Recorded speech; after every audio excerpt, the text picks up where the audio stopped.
إن الحمد لله نحمده ونستعينه ونستغفره ونعوذ بالله من شرور أنفسنا ومن سيئات أعمالنا من يهده الله فلا مضل له ومن يضلله فلا هادي له وأشهد أن لا إله إلا الله وحده لا شريك له وأشهد أن محمدا صلى الله عليه وسلم عبده ورسوله يا أيها الذين آمنوا اتقوا الله حق تقاته ولا تموتن إلا وأنتم مسلمون يا أيها الناس اتقوا ربكم الذي خلقكم من نفس واحدة وخلق منها زوجها وبث منهما رجالا كثيرا ونساء واتقوا الله الذي تساءلون به والأرحام إن الله كان عليكم رقيبا يا أيها الذين آمنوا اتقوا الله وقولوا قولا سديدا يصلح لكم أعمالكم ويغفر لكم ذنوبكم ومن يطع الله ورسوله فقد فاز فوزا عظيما ألا إن أصدق الكلام كلام الله وخير الهدي هدي محمد صلى الله عليه وسلم وشر الأمور محدثاتها وكل محدثة بدعة وكل بدعة ضلالة وكل ضلالة في النار أما بعد حياكم الله جميعا تفضل سامير. أحسن الله عليكم شيخ بارك الله فيكم بسم الله والحمد لله والصلاة والسلام على نبينا محمد وعلى آله وأصحابه أجمعين مرحبا بكم bienvenue à vous en cette soirée du lundi 27 Jumad al-Oula 1447 de l'Hégire correspondant au 17 novembre 2025 pour ce nouveau cours dans la salle Zoom J'apprends l'islam. Il s'agit donc du deuxième cours de la série intitulée Cours de fiqh simplifié, d'après les enseignements du noble savant, le cheikh Mohammed ibn Salih al-Uthaymin, qu'Allah lui fasse miséricorde. Le tout expliqué et commenté par notre cheikh ici présent, Abu Abdillah Mohammed Chalabi, qu'Allah le préserve. Nous avions débuté la semaine dernière par le chapitre de la purification, en évoquant le sous-chapitre des eaux, et nous allons aujourd'hui, Inch'Allah ta'ala, poursuivre ce dernier. Donc avant cela, on va faire un petit zoom en arrière pour se remémorer un peu ce qu'on a dit. Donc ce qu'on doit retenir du cours passé, bi'idna subhanahu wa ta'ala. Premièrement, les catégories d'eau sont de deux sortes seulement, purifiantes et impures. Il n'y a pas trois comme disent la plupart des savants. La plupart disent purifiante, ce qui est pur, et on peut faire par exemple les adorations avec, et pure et impure. Alors nous on dit il n'y a pas pure, il y a purifiante et impure. Et bien sûr, toute eau purifiante est pure. Deuxièmement, l'eau ne devient impure qu'à cause du changement, qu'elle soit grande ou en petite quantité. Qu'elle soit grande ou en petite quantité, on ne dit d'une eau qu'elle est souillée, sauf si elle a changé. Elle a changé de goût, de couleur ou bien d'odeur. Ça c'est la deuxième règle bi'idna subhanahu wa ta'ala. Troisième règle bi'idna subhanahu wa ta'ala. Et tout ça on l'a vu la fois passée bien sûr. Si l'eau a été souillée, elle devient pure, c'est-à-dire on veut la purifier, elle devient pure par n'importe quel moyen qui fait disparaître le goût, la couleur et l'odeur de la souillure. Pourquoi on dit pas, qu'est-ce que ça veut dire par n'importe quel moyen? Ça veut dire si j'ai une souillure par exemple sur ma veste, ce n'est pas seulement l'eau qui enlève la souillure, n'importe quel moyen. Si c'est l'eau de javel, si c'est du savon, si c'est n'importe quel moyen qui enlève cette souillure, alors l'eau devient pure bi'idnillah subhanahu wa ta'ala. Quatrième chose qu'on doit retenir, l'avis le plus juste est que la purification de l'eau est effective dès lors que l'impureté en est retirée. Peu importe la manière employée. Ça c'est presque comme la précédente. C'est-à-dire que peu importe la manière que j'emploie pour enlever la souillure.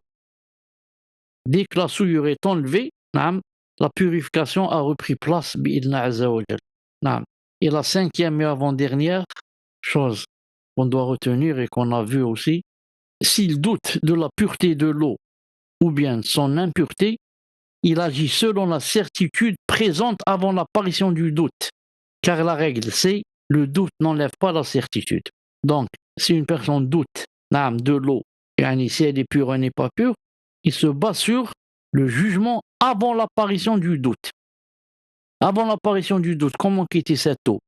Il dit elle était pure. Donc, elle est pure bi'idna azza wa jal. Pourquoi? Parce que tu as la certitude qu'elle était pure et tu as le doute qu'elle a été souillée. Et le doute ne peut pas enlever la certitude. Et le contraire est vrai. Naam.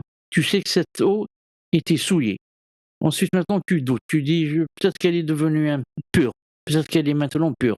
Tu doutes. Je ne sais pas si elle est souillée, si elle est pure. Elle est souillée. Pourquoi? Parce que tu as la certitude qu'elle était souillée et tu doutes sur la purification. Naam. Et le doute ne peut pas enlever la certitude bi'idhnillahi ta'ala. Le cours d'aujourd'hui, bi'idhnillah subhanahu wa ta'ala, et ce qu'il faut savoir par rapport au cours d'aujourd'hui, c'est qu'il faut un peu bien méditer sur les choses, car peut-être beaucoup vont croire que les choses se ressemblent, mais en fait ça ne se ressemble pas du tout. Hein. On croit que ça se ressemble, mais chaque cas est différent de l'autre. Chaque cas est différent de l'autre. Et bien sûr, je profite pour dire aussi que celui qui assiste avec nous, bien sûr, si c'est un talibouin, ou bien un talibouin, ou bien c'est quelqu'un, des gens de la masse, c'est tout. Si c'est un talibouin, c'est impossible qu'il puisse retenir tout ce qu'on va voir aujourd'hui, et ce qu'on a vu, et ce qu'on va voir sur la salat, sur la zakat, etc., sans qu'il note. C'est impossible. S'il fait partie des gens de la masse, il entend c'est tout, il entend qu'Allah Ta'ala l'aide. Mais si c'est un talibou ilm et il n'écrit rien, il note rien, c'est pas possible. Déjà le prophète a dit qayyidul ilm bil kitab. Il a dit cette science-là, pour que vous puissiez en profiter, la garder, la garder dans votre cœur, dans votre esprit, il faut écrire. Kitab. Premièrement, tfadlal Samir. Premièrement, les catégories de la purification. Non, les catégories de la purification. Selon son contexte, elles se divisent en deux catégories. Premièrement, la purification du fort intérieur. C'est la purification du cœur de toute forme de polythéisme, ainsi que de la rancœur et de la haine envers les serviteurs croyants d'Allah. Elle est plus importante que la purification du corps. Allah Ta'ala a dit, selon une traduction du sens, les polythéistes ne sont qu'impureté.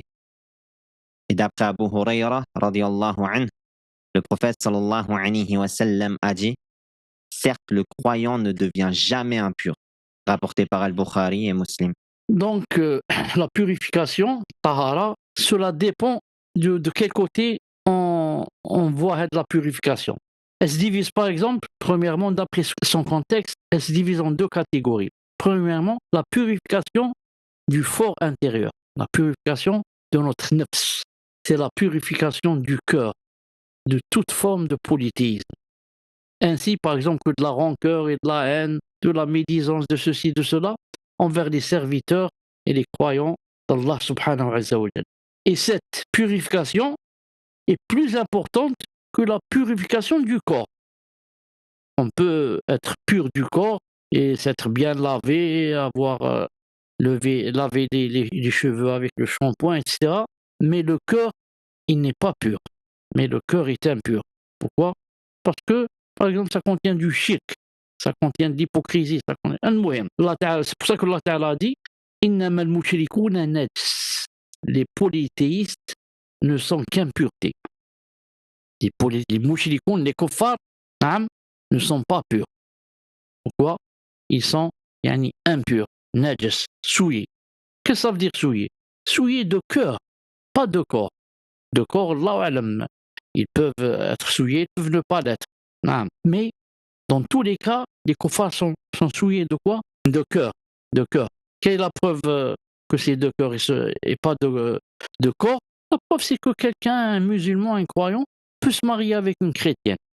La chrétienne, c'est une polythéiste. Elle fait partie des gens du livre, mais elle est mouchrika. Parce qu'elle dit que Isa, c'est le fils d'Allah subhanahu wa ta'ala.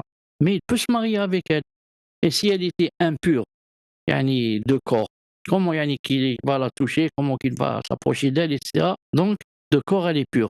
Mais de cœur, elle est impure. Et d'après Abu Huraira, le prophète a dit, certes, le croyant ne devient jamais impur, contrairement au croyant qui n'est jamais impur. Pourquoi? Parce que son cœur est pur. Et s'il est touché par une souillure sur son corps, par exemple, ses vêtements, alhamdoulilah, il la retire. Il la retire. Deuxièmement, la purification perfectible. C'est la purification des états d'impureté, al-ihdath, et des impuretés, al-anjas. Donc, deuxièmement, ici, c'est par rapport au premièrement. Premièrement, c'était la purification yani, de l'âme. De l'âme, c'est la plus importante. Ensuite, ça, deuxièmement, c'est la purification qu'on peut toucher, qu'on peut voir. Naam. C'est quand on se purifie, par exemple, de la pureté de l'hadath. Le hadath, c'est par exemple quand on est, yani, on a le wudu, par exemple. Ensuite, yani, on va aux toilettes. Si on va aux toilettes, où là, il y a les gaz qui sortent, tout là, on est touché et entaché par quelque chose qui s'appelle le hadath. Hadath. Donc, je vais faire le wudu pour enlever ce hadath. Le hadath, c'est quelque chose qui nous touche. Naam. Par exemple, après avoir yani, enlevé, par exemple, le wudu. Naam. Et aussi la purification des impuretés, l'anjas. Les impuretés, yani, l'anjas, c'est des choses qui nous touchent. Naam. Comme par exemple yani, les excréments ou là, quelque chose, ou là, l'urine ou là, naam, on se purifie. Donc ce sont deux purifications. On parle de la purification perceptible, bi'idhna subhanahu wa ta'ala, contrairement à celle qui est celle du cœur. Du cœur, elle dit, et on ne peut pas l'apercevoir, bien sûr. B, selon ce type. A, on a vu, selon le contexte. B, c'est selon le type. Tfaddal. Selon son type. Premier type, la purification des états d'impureté, al-ahdath. Al-ahdath, c'est le pluriel de al-hadath. Al-hadath, et on a al-ahdath. Naam. Elle se divise en trois sortes. Donc, al-hadath hada, on se purifie de lui. Comment faire? Comment faire? Vous allez voir qu'il y a trois sortes. Premièrement, la grande purification, c'est le ghusl. Naam. Si on a, yani, par exemple, la janaba, alors il faut la grande purification, il faut le ghusl. Deuxièmement, la petite purification, c'est le wudu. Naam. Si on a perdu son wudu, naam, on va faire le wudu, ça s'appelle la petite purification. Troisièmement, une purification qui tient lieu de l'une ou l'autre, c'est le tayammum. Et le tayammum, c'est quand on ne peut pas, par exemple, faire le ghusl, on fait le tayammum. On ne peut pas faire le wudu, on fait le tayammum. Naam. C'est à la place du ghusl et du wudu. C'est à la place du ghusl et du wudu. Tout cela, naam, c'est la purification de l'ahdath.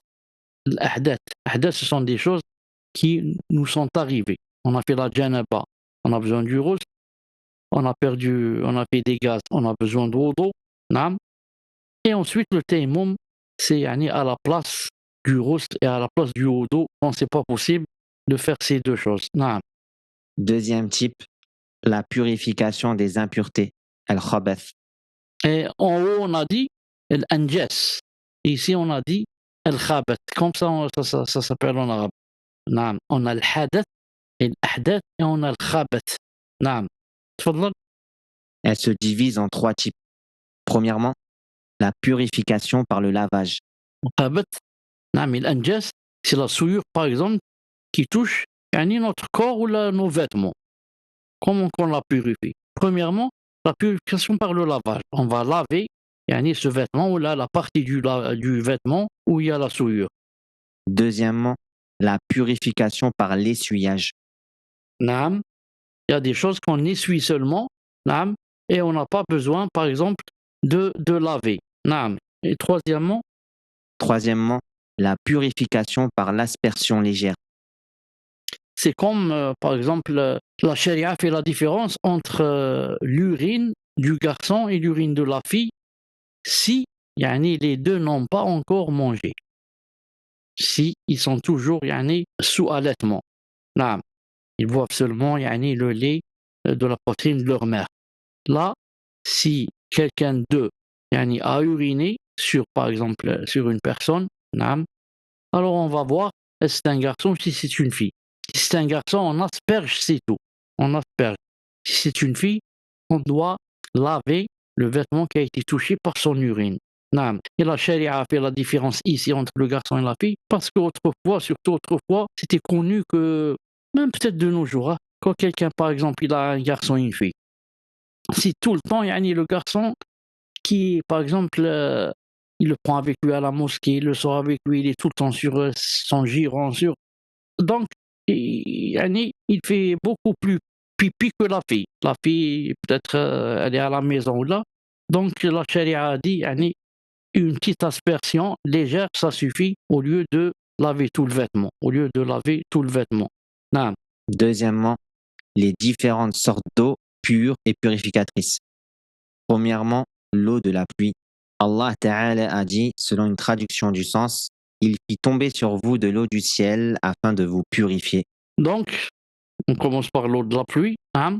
L'eau de la pluie, on peut faire yani, le ghusl avec, on peut faire le wudu, et on peut tout faire avec, bien sûr.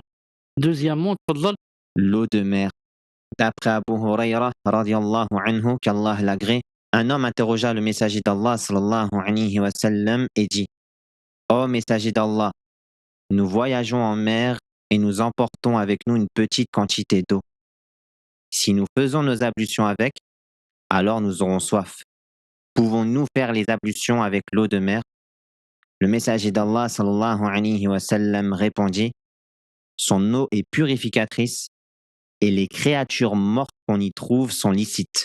Donc, l'eau de mer, naam, on peut faire le ghusl avec, et on peut faire quoi? On peut faire le wudu avec. Et on peut faire le wudu avec.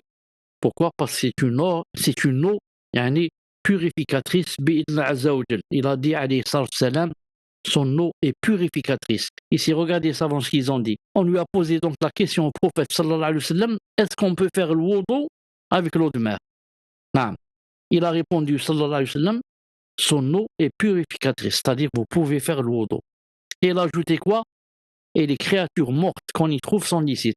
De cela, les savants ont pris une faïda, un point bénéfique. Ils ont dit, c'est bien quand quelqu'un nous pose une question, de lui répondre à sa question, comme ici il a dit son eau est purificatrice, vous pouvez faire le wudu avec, et d'ajouter un autre point bénéfique.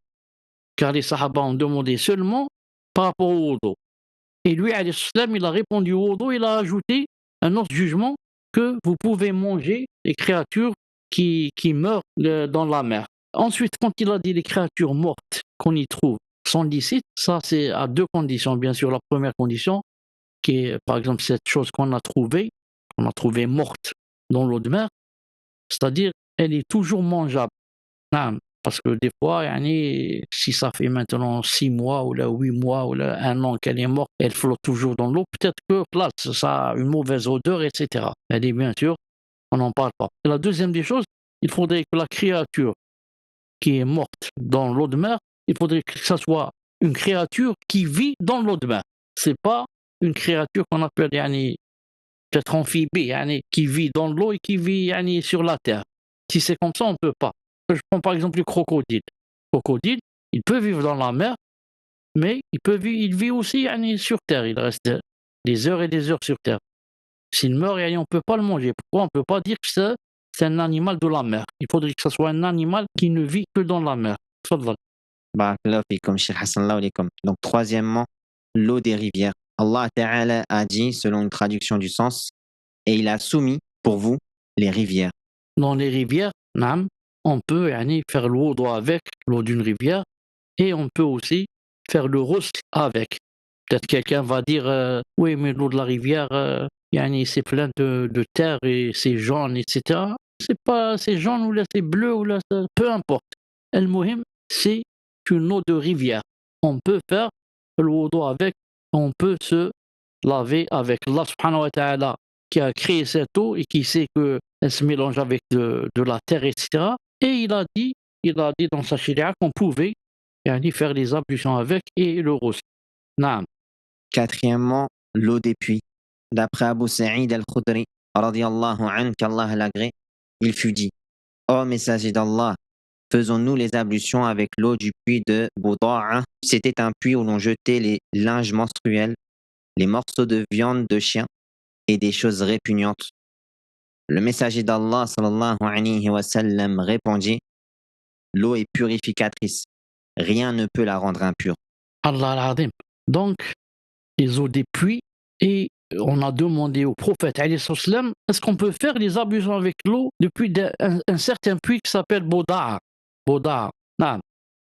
C'est un puits où l'on jetait les linges menstruels et les morceaux de viande de chiens morts et des choses répugnantes. Et comme malgré cela, il a dit, sallallahu alayhi wa sallam, naam, vous pouvez faire les ablutions. Il a dit, car l'eau est purificatrice, rien ne peut la rendre impure. Il y a le grand savant Abu Daoud, qui a les sunan, vous connaissez Abu Daoud, Tirmidhi, Ibn Majah, An-Nasa'i, Al-Muhim. Il a dit, je suis allé dans cet endroit et je suis descendu dans ce puits, il a dit, et l'eau m'arrivait. Maintenant, moi, j'ai oublié. Il a dit ou bien au genou, ou bien il a dit l'eau arrivait aux hanches. Aux hanches.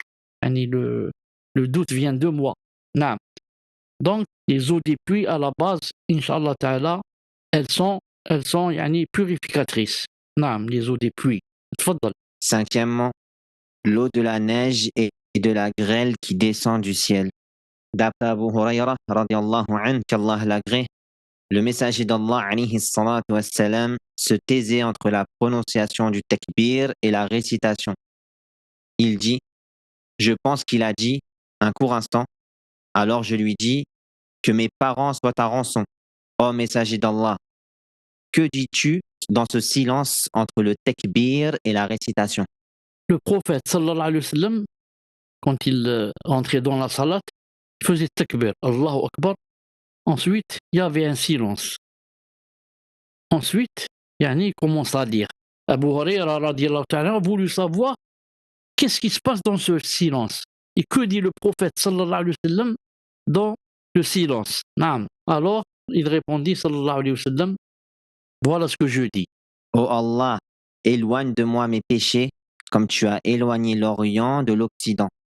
Ô Allah, purifie-moi de mes péchés comme on purifie le vêtement blanc de la saleté. Ô Allah, purifie-moi de mes péchés par l'eau, la neige et la grêle. اللهم طهر ثوبي بالماء والثلج والبارد. Naam. Donc, le témoin du cours, c'est quoi? C'est cette dernière phrase. Oh Allah, purifie-moi de mes péchés. Par quoi? Par l'eau. Donc, l'eau, elle est purificatrice. Tahor, la neige, thilj et la grêle. Donc, avec la neige et la grêle, on peut faire, si on va réchauffer la neige et la grêle, ou les faire bouillir, ou je sais pas quoi, ça va donner une eau avec laquelle on peut faire le wudu, et on peut quoi aussi? On peut aussi faire le ghusl bi'idhnillahi ta'ala. Non. Sixièmement, l'eau des sources. C'est l'eau qui jaillit de la terre. Allah Ta'ala a dit, selon une traduction du sens, ne vois-tu pas qu'Allah fait descendre du ciel une eau qui l'achemine dans la terre vers des sources jaillissantes? Donc l'eau des sources, c'est clair qu'on peut faire le wudu avec. Et le ghusl, c'est l'eau qui jaillit de la terre. Donc cette eau, alhamdoulilah, est purificatrice. Non. Septièmement, l'eau de Zamzam. Premier point, le jugement de la purification avec l'eau de Zamzam. Donc par rapport à l'eau de Zamzam, il y a certaines choses, certains points. Le premier point, est-ce qu'on peut se purifier avec l'eau de Zamzam? Il est permis de faire les ablutions et le ghusl avec l'eau de Zamzam. Donc avec l'eau de Zamzam, c'est pas seulement le bois, mais on peut faire des ablutions avec, et aussi on peut faire le ghusl.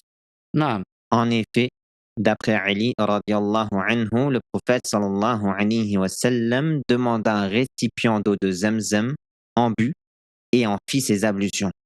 En hadith, Albani l'a jugé sa chaîne bonne dans Tamam al-Minna. Dans son livre Tamam al-Minna. Donc, Zamzam, alhamdoulilah, on peut en boire et on peut faire le wudu avec.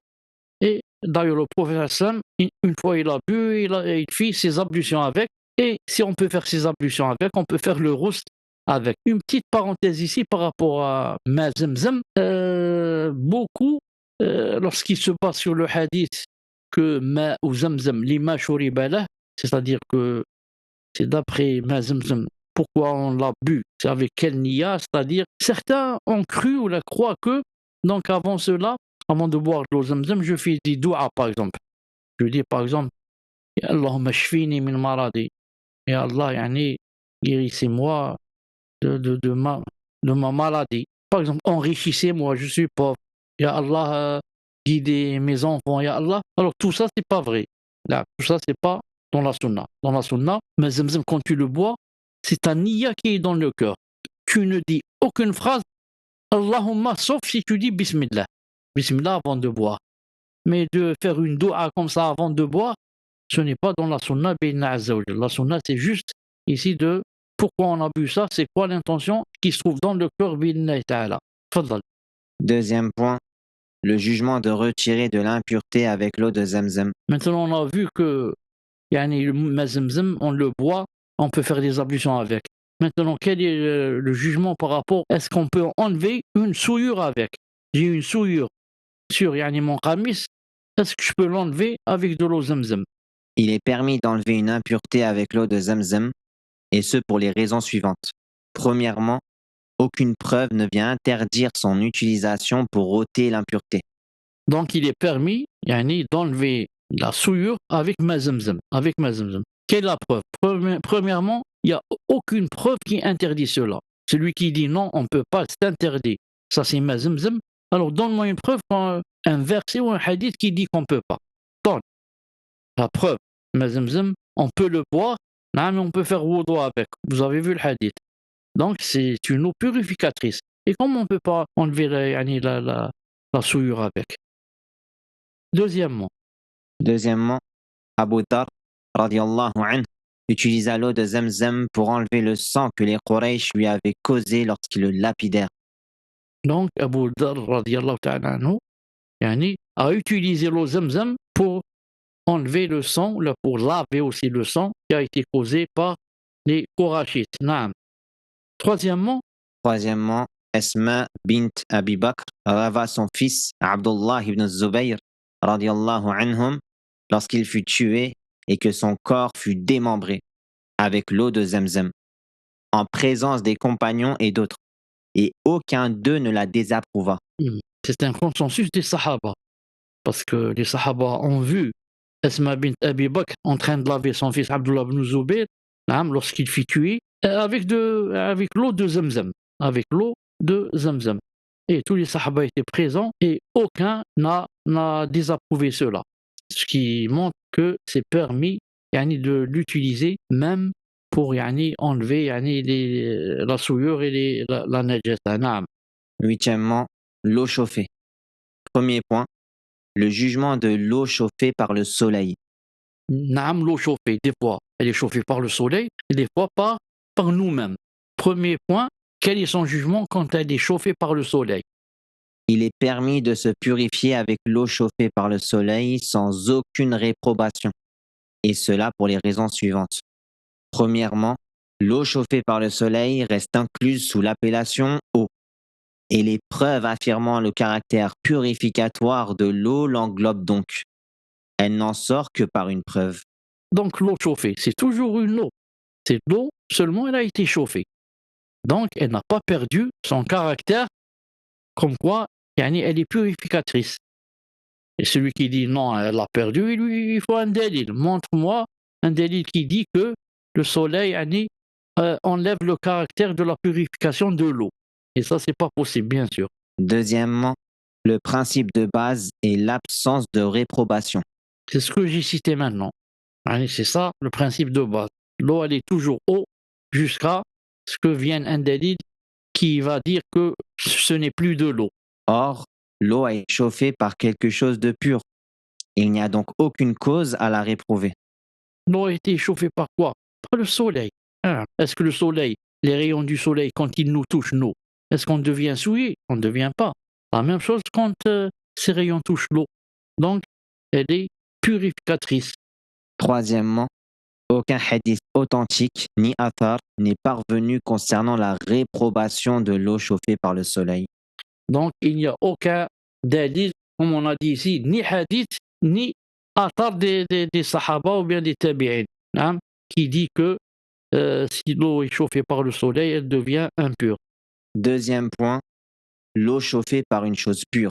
Maintenant, yani, si l'eau est chauffée par une chose pure, c'est pas par le soleil, chauffée par une chose pure. Il est permis de se purifier avec l'eau chauffée par une chose pure, et cela par rapport à ce qui suit. Premièrement, il est rapporté de Omar ibn al-Khattab radiallahu anhu qu'il faisait ses ablutions avec de l'eau chaude et sans laver. Naam. l'eau chauffée par une chose pure, comme par exemple nous lorsqu'on chauffe de l'eau. Je veux faire l'eau d'eau, j'ai un peu froid, je dis je vais chauffer l'eau. نعم je vais la mettre sur par exemple هذاك comment ça s'appelle الغاز هذاك La سميه gazinière. الفرن هذاك تاع الغاز. إيه. Donc ça, il n'y a aucun problème. Ou bien j'allume du bois et je chauffe de l'eau. Oh, je peux me laver avec et faire les ablutions بإذن عز وجل. Omar al-Khattab l'a fait. Deuxièmement, Deuxièmement, il est rapporté de Ibn Omar radiallahu anhuma qu'il faisait ses ablutions avec de l'eau chaude. même son fils, le fils de Omar al-Khattab, c'est-à-dire Abdullah ibn Omar, faisait aussi ses ablutions avec de l'eau chaude. Il y a jusqu'à de nos jours des gens, bien sûr, masakin, que Allah Ta'ala leur apprenne la religion, qui croient qu'on ne peut pas faire le wudu avec, ou le ghusl avec l'eau chaude. Non. En plein hiver, en pleine neige, en plein كده, ils disent que non, il faut que l'eau soit froide. Parce que l'eau que Allah Ta'ala fait descendre, c'est de l'eau froide, pas chaude. Non. Masakin, masakin. Troisièmement, D'après Ibn Abbas radiallahu anhuma qui a dit il n'y a aucun mal à se laver avec de l'eau chaude ou à faire les ablutions avec. et pourtant Abdullah ibn Abbas, vous connaissez c'est qui, hein? Le grand savant, le cousin du prophète, sallallahu alayhi wa sallam. Troisième Troisième point. point, l'eau chauffée par une impureté. Ah, maintenant, si l'eau est chauffée par une impureté, hein, je vais prendre par exemple, il y a des excréments hein, qui sont solides. Hein. Ensuite, je vais allumer du feu avec et je vais chauffer l'eau. Si l'eau a été chauffée par une impureté, tant que cela ne l'a pas rendue impure, elle demeure sur son état originel de pureté. Naam. Donc même si je chauffe l'eau avec de la souillure, hein, avec une chose qui est impure, l'eau est toujours pure. L'eau est toujours pure parce que ça n'a pas impacté l'eau. L'eau est toujours la même, donc l'eau est toujours pure et je peux faire le ghusl ou le wudu avec cette eau, bi'inna ta'ala, et je dis pas que ça a été chauffé avec une najasa. Non. Ça c'est une chose et ça c'est autre chose. Ça n'a rien à voir, hein, c'est une chose en dehors de l'eau. Et l'eau n'a pas changé, bi'idnillahi subhanahu wa ta'ala. La preuve en est le consensus des gens de science sur ce jugement. Parmi ceux qui ont rapporté ce consensus, Ibn Taymiyyah, Ibn rahimahullah. Taymiyyah, rahimahullah, et beaucoup d'autres hein, ont rapporté le consensus. Ijma'. Ijma'. Qu'est-ce que ça veut dire l'ijma'? Que tous les savants sont unanimes pour dire que cette eau qui a été chauffée par la souillure est toujours pure. Naam. Neuvièmement, la purification avec une eau interdite. Il est valide de se purifier avec une eau interdite, entre parenthèses comme une eau usurpée, volée ou similaire, tout en commettant un péché. Et cela parce que la règle est que l'interdiction, lorsqu'elle ne revient pas à l'essence même de ce qui est interdit, n'implique pas la nullité. J'aurais dû écrire la règle en rouge ou bien en jaune pour qu'elle soit bien claire. Moi, c'est une règle très importante. Elle dit quoi? D'abord, c'est quoi la question? Non. Je me purifie avec une eau que j'ai volée à quelqu'un. Je suis rentré, par exemple, dans la maison de quelqu'un là, et j'ai pris de l'eau de sa fontaine. Ça s'appelle du vol. Je lui ai volé de son eau. Non. Ou là, il avait comme ça devant lui un jerrycan, par exemple, plein d'eau, je l'ai volé et j'ai fait le wudu avec. Non. Est-ce que donc, mon wudu est valable ou il n'est pas valable? Il est valable. Non. Et il est valide, il a dit, de se purifier avec une eau interdite. Pourquoi? C'est quoi la règle? La règle, c'est que l'interdiction, tant qu'elle ne revient pas à l'essence même de ce qui est interdit, ça n'implique pas la nullité. Attendez, je vais voir qu'est-ce qu'il y a après. Et ici, c'est le cas. Le législateur n'a pas interdit la purification avec une eau volée ou la usurpée, mais il a interdit l'usurpation en tant qu'elle. Non, il n'y a pas, c'est-à-dire un verset ou un hadith qui dit si on vole l'eau, on ne peut pas faire avec les ablutions. Mais il y a un hadith qui dit, ou là il y a un verset aussi qui dit que le vol est interdit, c'est tout. Le vol est interdit. Mais ici, donc l'interdiction ne touche pas spécialement le fait de faire le wudu. Mais l'interdiction est générale, l'interdiction du vol, c'est tout. Et c'est pour ça qu'il a dit zid. Ainsi, l'interdiction du législateur porte sur autre chose que l'essence de l'acte, et donc l'acte ne devient pas invalide. Très bien. Yani, l'interdiction, c'est quoi? L'interdiction du vol. Et moi, j'ai volé naam, de l'eau et j'ai fait avec yani, l'eau d'eau. J'ai un péché pour avoir volé. J'ai un péché pour avoir volé, c'est sûr. Mais mon wudu est authentique, sahih et valide.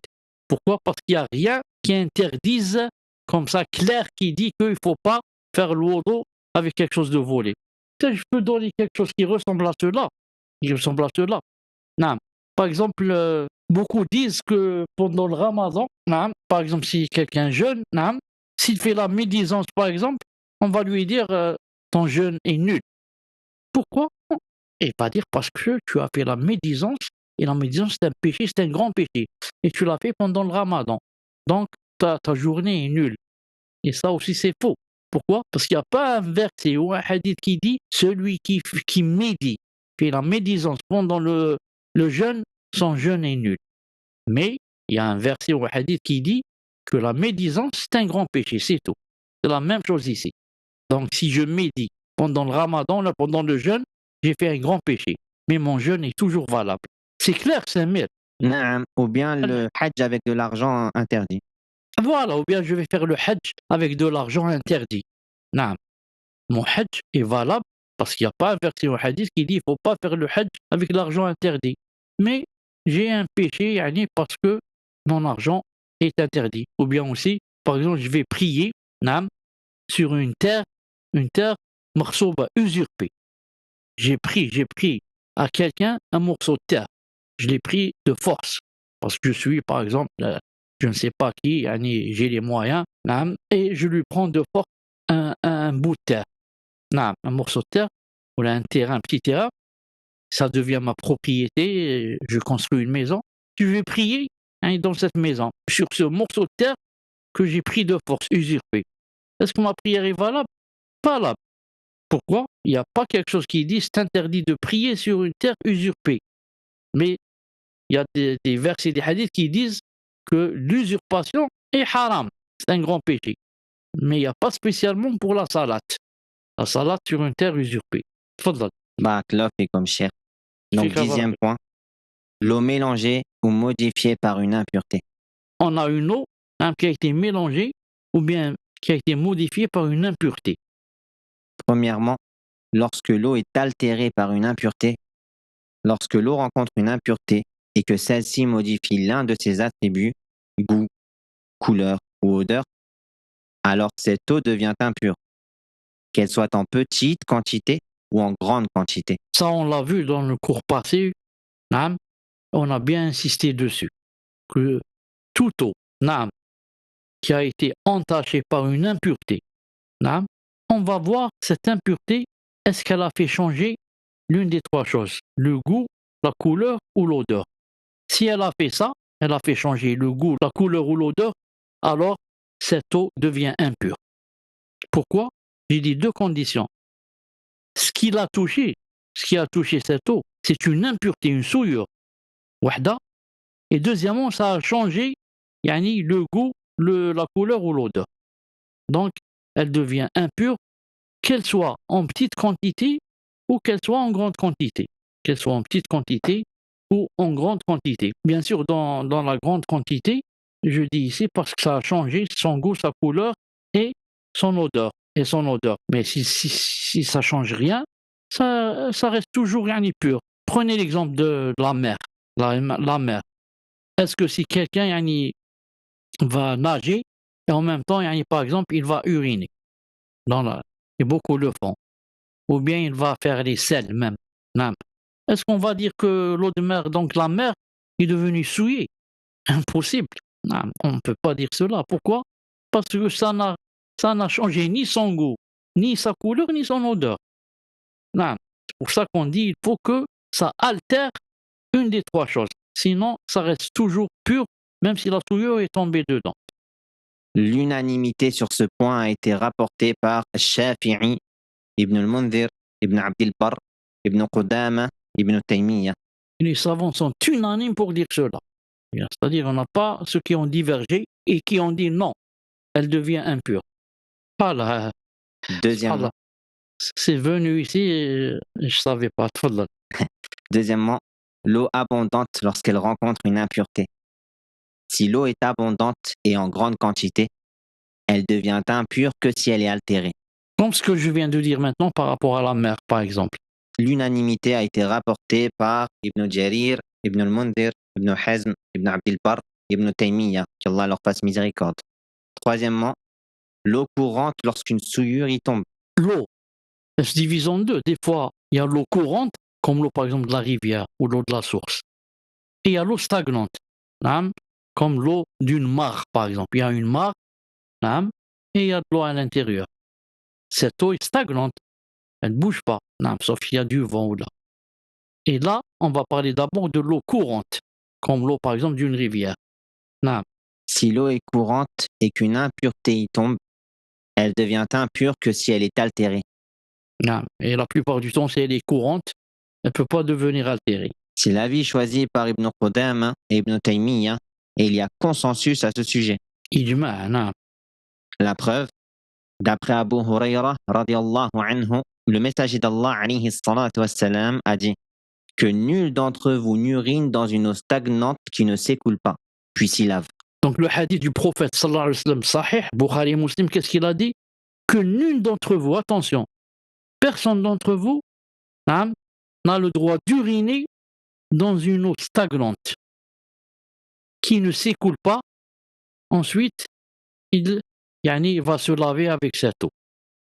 Quelqu'un va uriner dans une eau qui est stagnante, une eau d'une mare qui ne bouge pas.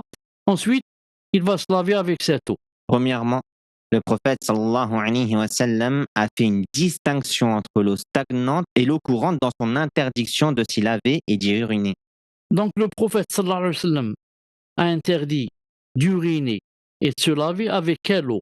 Avec une eau qui est stagnante. Il a cité ici stagnante. Naam. Ainsi, le sens implicite, al-mafhum du hadith, est que l'eau courante n'est pas visée par l'interdiction d'y uriner, ni par l'interdiction de s'y laver. subhanallah, on a vu la fois passée le sens explicite et le sens implicite. Al-mantuq et le mafhum. Naam. Explicite, le mantuq, c'est ce que est apparent. Comme il a dit ici, il faut pas, il a dit sallallahu alayhi wa sallam, qu'il ne faut pas uriner dans une eau stagnante, qui ne s'écoule pas. Ça, c'est le sens explicite. Et implicite, ça veut dire que, donc, si c'est une eau qui court, donc, on peut se laver avec. On peut se laver avec. Subhanallah al-Adim. Regardez la différence, même si on a uriné. Pourquoi? Parce que l'eau, elle dit court. Court, l'urine ne va pas rester, l'urine va partir. Donc, regardez, les savants comment qu'ils prennent le sens explicite, le sens implicite. C'est très important. On a dit la fois passée, le sens explicite, le mantour, c'est ce qu'on entend, ce qu'on lit, ce qui est devant nous, ce qui est apparent. Implicite, ce qui est derrière caché et que nous, on déduit. Quand je dis à quelqu'un, je lui dis par exemple, si tu viens demain, on va aller par exemple au parc. Ça, c'est le sens explicite. C'est quoi? Si Abdel Malik va venir demain, on va aller au parc. Mais ça veut dire quoi le sens implicite? Ça veut dire que si tu ne viens pas demain, on ne va pas aller au parc. Regardez le sens explicite. Si tu viens, on va au parc. Mais tu as compris aussi que si tu ne viens pas, on ne va pas aller au parc. Naam. Je dis à mon enfant, si tu réussis au baccalauréat, je t'achète une voiture. C'est le sens explicite. Mentor. Le mafhum, c'est quoi? Implicite. Si tu ne réussis pas, je ne t'achète pas de voiture. La même chose ici. Il a dit, c'est interdit d'uriner dans une eau stagnante, ensuite de s'y laver. Ça, c'est le sens explicite. Le sens implicite, donc, c'est permis, c'est-à-dire le contraire. Donc, c'est permis d'uriner dans une eau qui est courante, ensuite de s'y laver. Et il y a Ibn Hazm, rahimahullah ta'ala, qui, comme vous savez, dans son fiqh, il y a des choses vraiment difficiles à les faire rentrer dans la tête.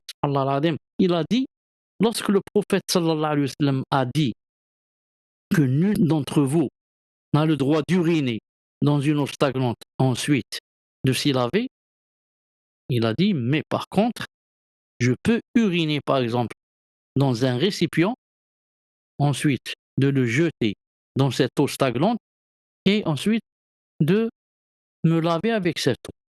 Subhanallah al-Azim. On lui a dit comment le hadith a dit, et il ne faut pas uriner dans l'eau et se laver avec. Il a dit, alhamdoulilah, moi j'ai pas dit qu'on peut uriner dans l'eau, mais je peux uriner dans un récipient et le jeter dans cette eau.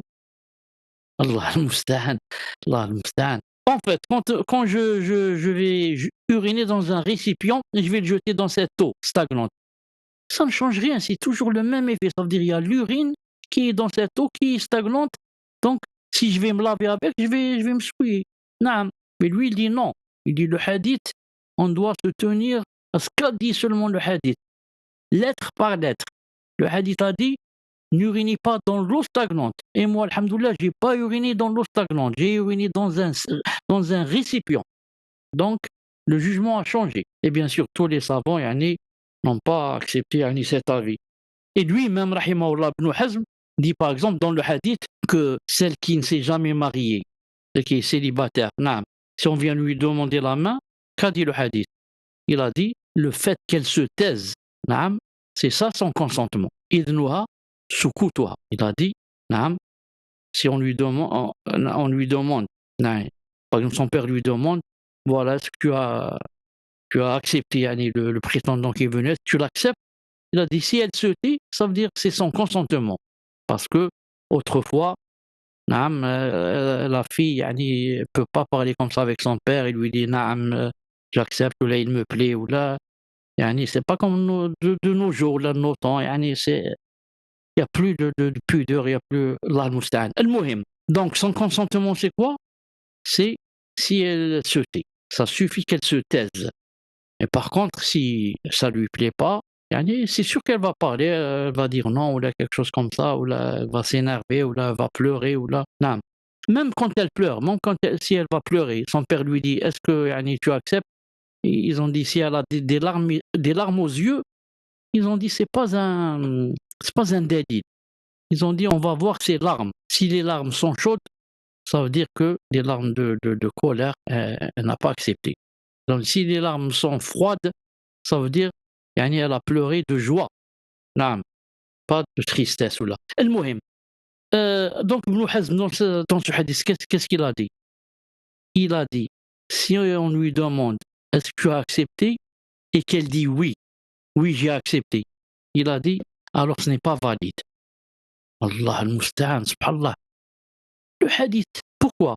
Il a dit, parce que le hadith a dit, idnuha, son consentement, c'est qu'elle se taise. Il a dit, mais tant qu'elle a parlé, même si elle dit oui, ça veut dire non. Alors que le hadith a dit, on se suffit à ce qu'elle se taise, parce qu'elle ne peut pas parler, c'est la pudeur. Mais ça veut dire que si elle dit oui, bien sûr qu'on accepte. Mais Ibn Hazm dit non. Si elle a dit oui, on n'accepte pas. Il faut qu'elle se taise, comme a dit le hadith. On se suffit aux lettres du hadith, à ce qu'il a dit le prophète.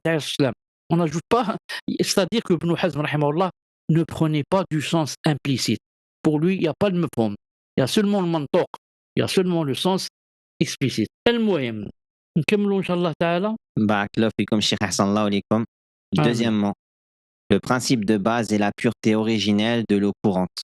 Et tant que la souillure ne l'a pas altérée, il n'y a aucune raison de la juger impure. Elle reste pure avec certitude. Non. La base, c'est quoi? C'est la pureté originelle de l'eau courante. Toute eau courante est pure. Jusqu'à ce que il y ait le délil qu'elle n'est plus pure. Parce qu'elle a perdu son goût, ou elle a perdu l'odeur, ou là, elle a perdu la couleur. La couleur. Non. Quatrièmement, l'eau en petite quantité lorsqu'elle rencontre une impureté, mais sans être altérée. Ah, maintenant, si on a une petite quantité d'eau qui a été touchée par de la souillure, et ça n'a pas impacté. Non. Il y a de la souillure dans une petite quantité d'eau, mais est-ce que c'est toujours pur ou pas? L'eau en faible quantité, si elle rencontre une impureté sans qu'elle ne soit altérée, ne devient pas impure. Ça, je répète toujours la règle. l'eau pure ne devient impure, naam, si elle a été touchée par une souillure, que si elle perd l'une des trois caractéristiques. Elle perd la couleur, l'odeur ou le goût. Que cette eau soit en grande quantité ou en petite quantité. C'est-à-dire la règle générale qu'il ne faut pas oublier et qu'il faut écrire dans les cahiers, sur les tableaux, partout, sur les vêtements. Naam. Cet avis est choisi par Ibn Taymiyyah, Al-Shawkani, Al-San'ani, Ibn Baz, Ibn Al-Uthaymin, rahimahumullah. Rahimahumullahu jami'an. Une épreuve. Premièrement, dans le Coran. La parole d'Allah Ta'ala, selon une traduction du sens, et nous faisons tomber du ciel une eau purificatrice. Al-Furqan, verset 48. C'est ça la base. Maintenant, par l'argumentation. Tfaddal. Tant que l'eau n'a pas vu ses attributs modifiés, elle reste sur son statut purificatoire, qu'elle soit peu abondante ou très abondante. Et elle ne perd ce statut que par une preuve. Comme on l'a toujours cité, naam, et depuis tout à l'heure, et aussi dans le cours passé, on l'a cité. Naam. Deuxièmement, sa parole Ta'ala, selon une traduction du sens, et que vous ne trouviez pas d'eau, alors tournez-vous vers un sol pur en vous en essuyant le visage et les mains. Cette eau dans laquelle une impureté est tombée sans en altérer les attributs demeure sur la description qu'Allah le Très-Haut lui a donnée. Son goût, sa couleur et son odeur restent telles qu'il l'a créée. Le verset, quand il a dit « et que vous ne trouviez pas d'eau ». Donc, c'est quoi, yani, comment comprendre le dalil ici dans ce verset? C'est que nous, on a trouvé de l'eau. C'est ça le sens implicite. Si vous ne trouvez pas d'eau, yani, vous tournez-vous vers le tayammum, vers le sol pur. Pur, ça s'écrit sans E. Non, parce que sol, masculin. Al-Muhim. Donc, il a dit, si vous ne trouvez pas d'eau, faites le tayammum, sens explicite. Et sens implicite, non, moi j'ai trouvé de l'eau. J'ai trouvé de l'eau, et ça s'appelle eau. L'eau hadi, ça s'appelle eau, celle que j'ai devant moi. Donc, elle est toujours pure. Non, zid. Deuxièmement, dans la sunna, d'après Abu Sa'id al-Khudri, radiallahu anhu, qu'Allah l'agrée, le prophète sallallahu alayhi wa sallam a dit: l'eau est purificatrice, rien ne la rend impure. Si quelqu'un dit que cette eau est impure, ou une eau en général est impure, qu'il ramène le dalil. Il ramène le dalil, c'est quoi le dalil par exemple? Voilà le dalil. Yani, regarde, elle a une odeur, une mauvaise odeur, ou là elle a perdu son goût, ou là elle a perdu sa couleur. Elle a perdu sa couleur. Non. L'argumentation, c'est un énoncé général. Rien n'en sort si ce n'est ce qui a été altéré par une impureté. Et cela fait l'objet du consensus des savants. Alhamdoulilah, c'est la règle générale. Non. Et ça, il y a un ijma, il y a un consensus des savants. Cinquièmement, lorsque l'eau est modifiée par la simple proximité d'une impureté.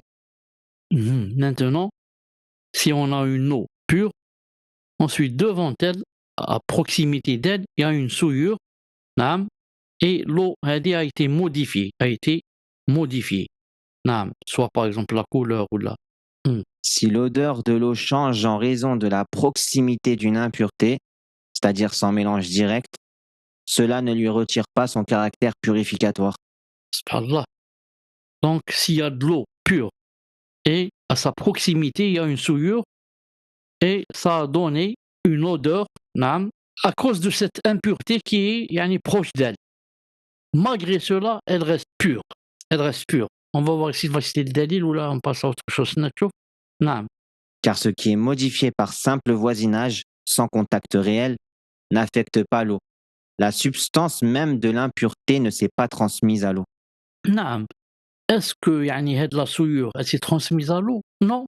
Elle n'est pas tombée dans l'eau et elle a changé sa couleur ou là, son odeur. Elle est à proximité d'elle. C'est tout. Mais, naam, l'eau reste toujours pure. Comme dans le hadith, rien ne peut la rendre impure. Surtout que rien n'est tombé dans cette eau. Mais l'odeur qui a changé ou là, c'est par voisinage. Et ce n'est pas parce que la souillure est tombée à l'intérieur. Pour que l'eau devienne impure, hein, si elle perd sa couleur, l'eau ou l'odeur, il faut à condition que la souillure tombe dans cette eau. C'est pas par voisinage. C'est pas par voisinage. Non. Sixièmement, la purification de l'eau impure. Chaque fois que disparaît l'altération de l'eau impure, par n'importe quel moyen, même par des méthodes modernes, alors elle redevient purificatrice.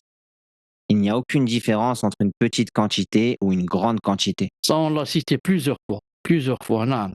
Chaque fois que disparaît l'altération de l'eau impure, la souillure disparaît de l'eau impure, naam, par n'importe quel moyen, même par des méthodes modernes, naam, de savon et autre chose ou là, elle devient purificatrice. Naam. Qu'elle soit en petite quantité ou en grande quantité. C'est C'est le madhab de Malik dans l'ensemble, ainsi que le choix d'Ibn Hazm, Al-Shawkani, Ibn Baz et Ibn al-Uthaymin. rahimahumullah jami'an. Amin. Naam.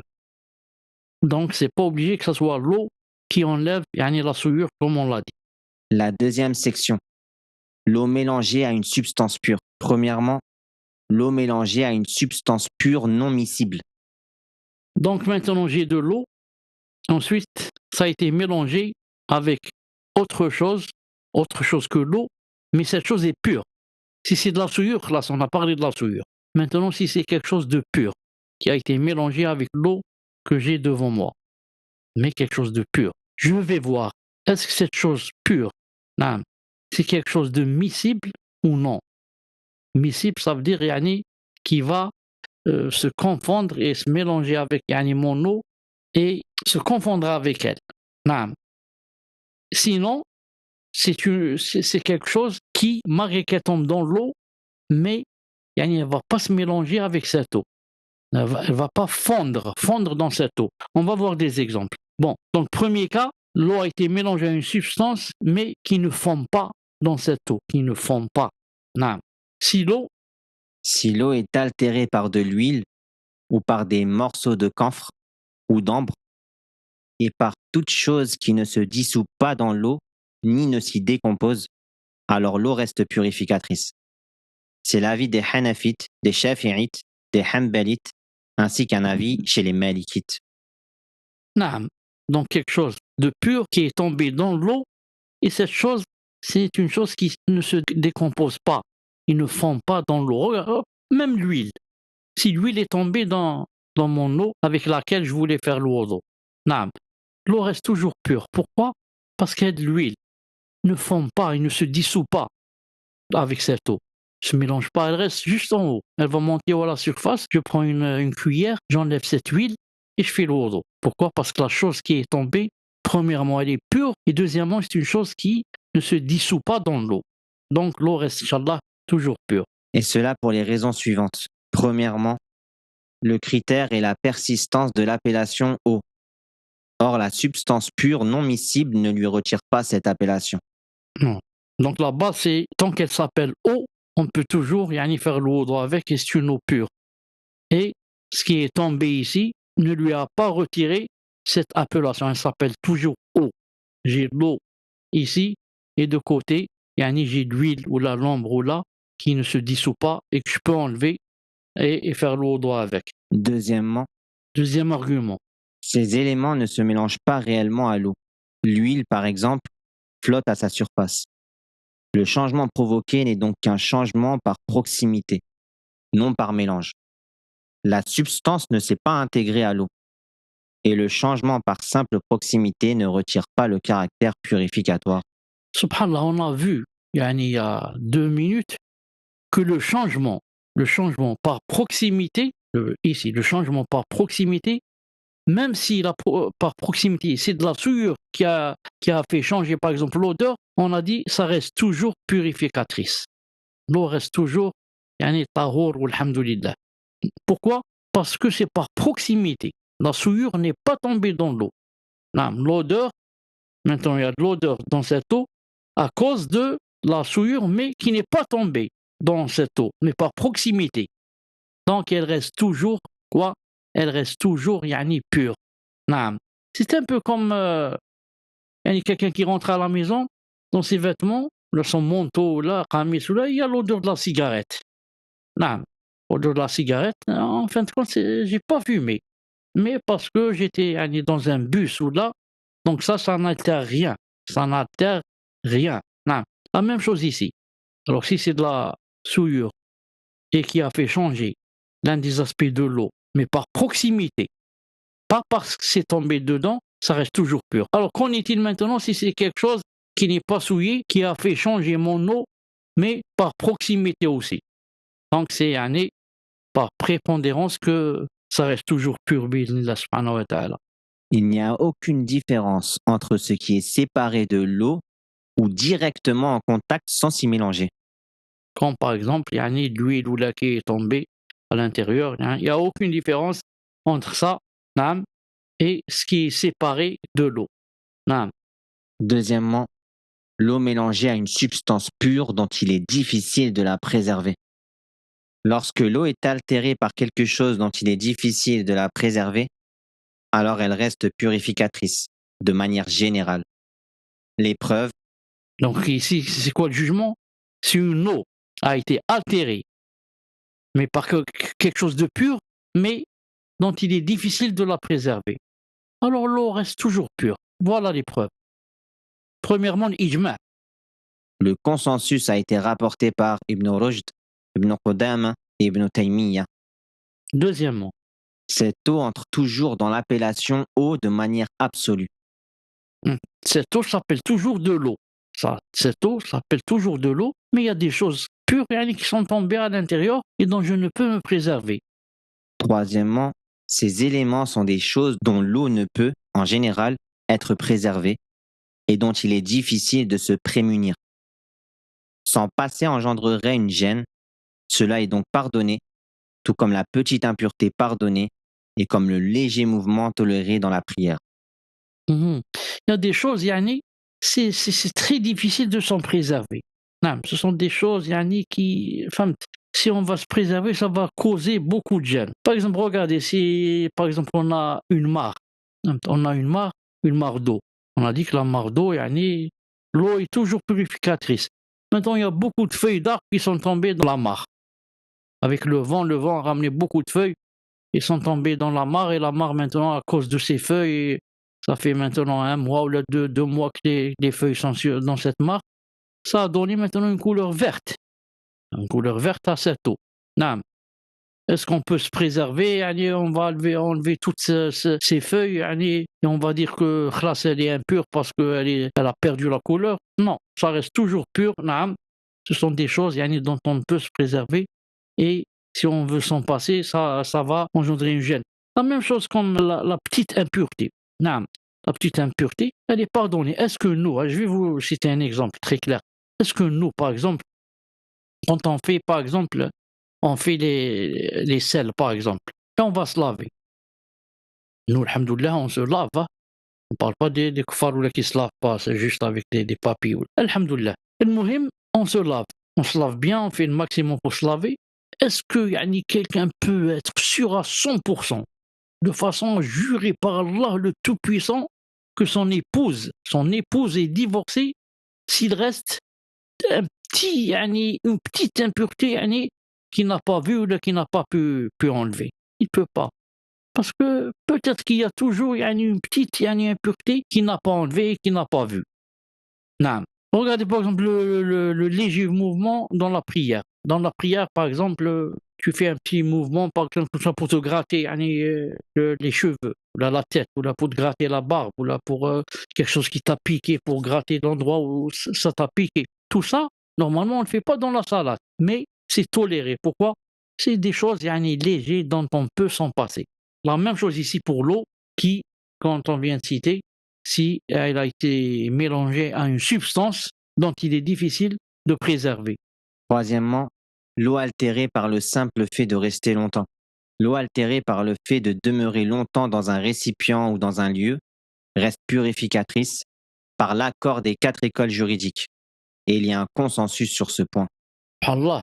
Donc l'école de Abu Hanifa, de Malik, de Shafi'i et de Ahmed ibn Hanbal, plus de consensus que toute eau qui a été altérée, qui a changé d'odeur ou de couleur ou de goût, parce qu'elle est restée longtemps dans un récipient ou un lieu, que cette eau reste toujours tahour, et qu'elle est purificatrice. Alhamdulillah. Parce que des fois, on laisse de l'eau dans un récipient et après 1 mois ou là, on trouve que elle a changé un peu de couleur ou elle a changé un peu d'odeur. Qu'est-ce qu'on va dire? On va dire qu'elle est toujours pure. Cette eau est toujours pure, elle Comme s'appelle dans les toujours eau. citernes. comme dans les citernes. نعم. Comme si on laisse comme dans une mare d'eau. فهمت. Après 3-4 mois, je sais pas combien, il y a même des algues qui vont apparaître. نعم. Malgré cela, ça donne une couleur verte, par exemple, à cette eau. Malgré cela, elle est toujours pure. Elle est toujours pure. Pourquoi? Parce que le changement des aspects de l'eau, de l'un des aspects, des 3 aspects de l'eau, نعم, est un changement qui est venu de l'eau elle-même, ou là du récipient qui la contient, ou là de la terre où se trouvait cette eau. C'est pas une chose qui a été ajoutée à elle. C'est pour ça que ça reste toujours pur bi'idhnillah subhanahu wa ta'ala. نعم.